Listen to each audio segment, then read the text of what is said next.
Hi friend. तो आज हम लोग पढ़ेंगे इकोनॉमिक्स सेट 2 का सॉल्यूशन जानेंगे। तो चलिए वीडियो को स्टार्ट करते हैं। देखिए यहाँ क्लास 12 है, विषय अर्थशास्त्र, और टोटल मार्क्स जो है 40 है और समय जो है 1.5 घंटा। तो चलिए वीडियो को स्टार्ट करते हैं। तो पहला प्रश्न को देखते हुए, आदर्श अर्थशास्त्र के संबंध में क्या सत्य है? तो इसका करेक्ट आंसर हो जाएगा डी नंबर। आदर्श अर्थशास्त्र का कार्य परामर्श देना है। तो चलिए नेक्स्ट प्रश्न देखते हैं। किस अर्थव्यवस्था में केंद्रीय समस्याओं का समाधान बाजार शक्तियों द्वारा होता है? यानी बाजार शक्तियों द्वारा होता है। तो इसका करेक्ट आंसर हो जाएगा सी नंबर, पूंजीवादी अर्थव्यवस्था। उत्पादन संभावना वक्र दाहिनी ओर वर्तित होने के क्या कारण है? तो इसका करेक्ट आंसर हो जाएगा सी नंबर, तकनीकी विकास।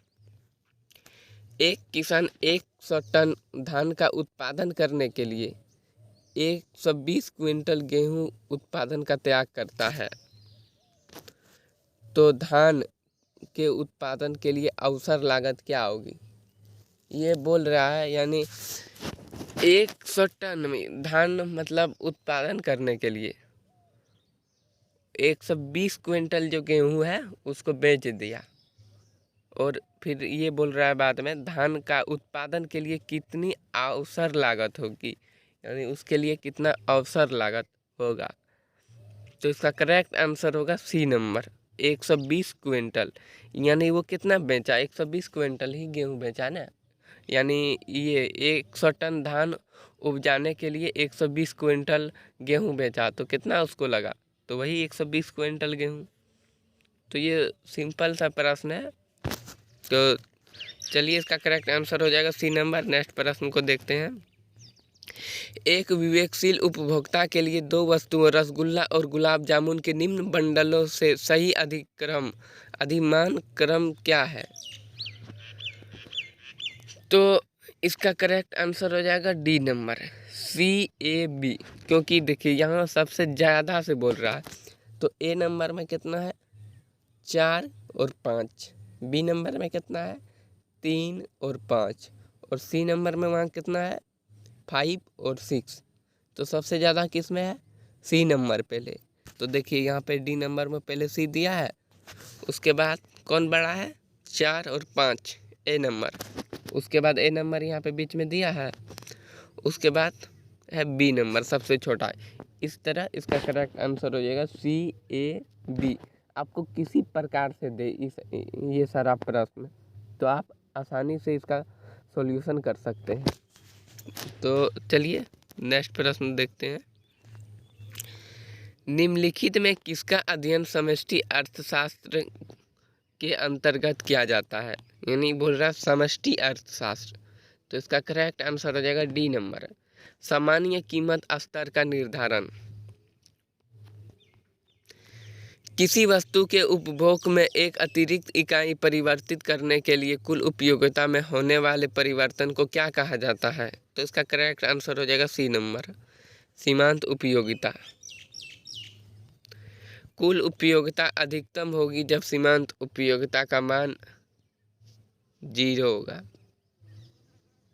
तो इसका करेक्ट आंसर हो जाएगा ए नंबर। उदासीनता वक्र के संबंध में कौन सा कथन गलत है? तो इसका करेक्ट आंसर हो जाएगा डी नंबर, दो उदासीनता वक्र एक दूसरे को प्रतिच्छेद करते हैं। यदि किसी वस्तु की कीमत में 4% की वृद्धि होने से उसकी मांग मात्रा में 8% की कमी होती है, तो मांग की कीमत लोच क्या होगी? तो इसका करेक्ट आंसर हो जाएगा बी नंबर 2।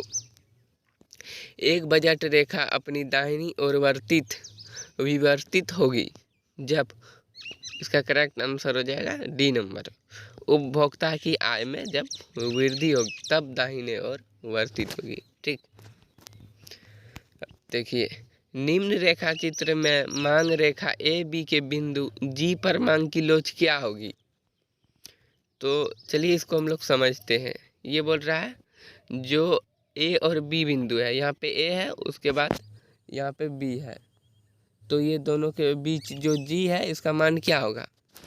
तो देखिए ये जब बिंदु जो है जी बीच में रहता है ए और बी का, तो इसका मान 1 रहता है। और ये बीच से यदि नीचे होता है जहाँ पे जी दिया हुआ है तो उसका मान होता है 1 से कम।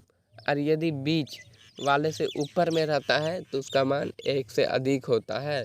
इसलिए इसको आप लोग समझ जाइएगा अच्छा से, तो परेशानी नहीं होगी। ठीक, तो इसका करेक्ट आंसर हो जाएगा सी नंबर, 1 से कम। उदासीनता वक्र विश्लेषण से एक उपभोक्ता संतुलन की शर्त क्या है? तो उसका करेक्ट आंसर हो जाएगा इनमें से सभी। यानी उदासीनता वक्र बजट रेखा को स्पर्श करे, और दूसरा में है उदासीनता वक्र और बजट रेखा की ढाल समान हो, और तीसरा MRS बराबर PX/PY। ठीक, यानी इसका करेक्ट आंसर हो जाएगा डी नंबर।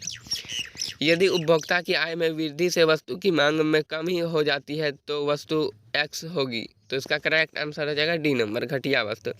निम्नलिखित में से 2 वस्तुओं का कौन सा संयोग पूरक वस्तु एक संयोग है? तो इसका करेक्ट आंसर हो जाएगा डी नंबर, चाय और चीनी। ये बोल रहा पूरक वस्तु कौन है? जैसे आप चाय और चीनी, तो चाय जब तक चाय बनाइएगा चीनी नहीं दीजिएगा तो चाय बनेगा नहीं। और जैसे मोटर और बाइक, नहीं पेट्रोल और बाइक, यदि बाइक में पेट्रोल नहीं दीजिएगा तो वो चलेगा। इसी प्रकार वह एक पूरक वस्तु है। देखिए इसमें दिख रहा है आपको चाय और कॉफ़ी, इसमें तो कोई मेल नहीं खा रहा है पूरक, इसलिए इसका करेक्ट आंसर हो जाएगा चाय और चीनी, डी नंबर। किसी वस्तु की उत्पादन मात्रा और उत्पत्ति के साधनों के भौतिक संबंध को कहा जाता है? तो इसका करेक्ट आंसर हो जाएगा डी नंबर, उत्पादन फलन। औसत उत्पादन और सीमांत उत्पादन दोनों बराबर होते हैं जब, इसका करेक्ट आंसर हो जाएगा डी नंबर, औसत उत्पाद अधिकतम होता है। यदि कुल लागत TC उत्पादन की मात्रा Q है तो सीमांत लागत सूत्र होगा। इसका करेक्ट आंसर हो जाएगा बी नंबर, डेल्टा TC/डेल्टा Q। पैमाने का प्रतिफल का संबंध किस काल से है? तो इसका करेक्ट आंसर हो जाएगा दीर्घकाल। किस काल में उत्पादन के साधनों के स्थिर और परिवर्ती साधनों में विभक्त किया जाता है? तो इसका करेक्ट आंसर हो जाएगा सी नंबर, अल्पकाल। तो आप लोगों को यदि वीडियो अच्छा लग रहा होगा तो लाइक और शेयर कर दीजिएगा। और अभी तक हमारे चैनल में आप लोग नहीं जुड़े हैं तो जल्द से जल्द जुड़ जाएं, ताकि जितने भी नए अपडेट आए सबसे पहले आप तक पहुंच सके। तो चलिए, परिवर्तनशील अनुपातों के नियम के अनुसार एक विवेकशील उत्पादक उत्पादन के किस स्तर पर उत्पादन करना चाहता है? तो इसका करेक्ट आंसर हो जाएगा और बी नंबर 2। निम्नलिखित में कौन औसत उत्पादन के विशेषता नहीं है? तो इसका करेक्ट आंसर हो जाएगा डी नंबर, औसत उत्पाद का मान शून्य अथवा ऋणात्मक भी हो सकता है। जब सीमांत उत्पादन औसत उत्पादन से कम होती है तब औसत उत्पाद में कमी होती है। तो इसका करेक्ट आंसर डी नंबर।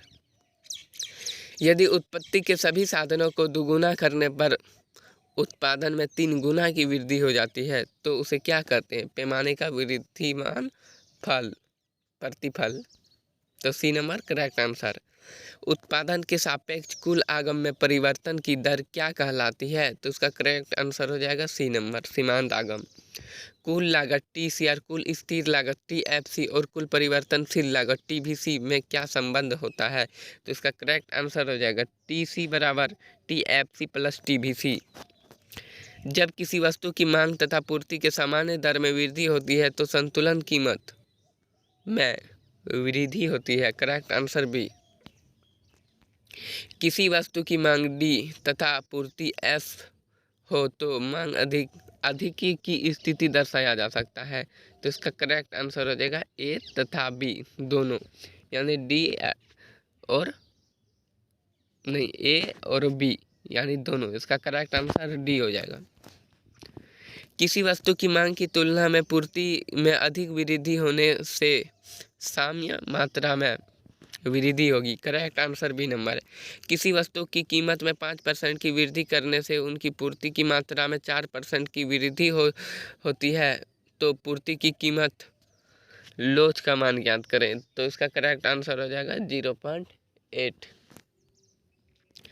मुक्त प्रवेश और निकास की स्थिति में मांग में वृद्धि का बाजार संतुलन पर क्या प्रभाव पड़ता है? तो उसका करेक्ट आंसर हो जाएगा साम्य कीमत और मात्रा दोनों में वृद्धि होगी। मांग अधिक्य की स्थिति में साम्य कीमत वृद्धि होगी। B number correct answer. एक पूर्ण प्रतियोगिता फर्म के लिए अल्पकालीन पूर्ति वक्र होता है। इसका करेक्ट आंसर हो जाएगा ए नंबर न्यूनतम ABC से ऊपर SMC का बढ़ता भाग। Correct answer. पूर्ण प्रतियोगिता फर्म के लिए AR और MR में क्या संबंध होता है? तो इसका करेक्ट आंसर हो जाएगा AR बराबर MR। समरूप वस्तुओं की उपलब्धता किस प्रकार की बाजार संरचना की विशेषता है? तो इसका करेक्ट आंसर हो जाएगा सी नंबर पूर्ण प्रतियोगिता। TR कुल आगम वक्र की ढाल क्या होती क्या यानी TR कुल आगम वक्र की ढाल को क्या कहा जाता है? तो इसका करेक्ट आंसर हो जाएगा ए नंबर AR। किस प्रकार की बाजार संरचना में कीमत सीमांत लागत से अधिक होती है? तो इसका करेक्ट आंसर हो जाएगा सी नंबर एकाधिकार।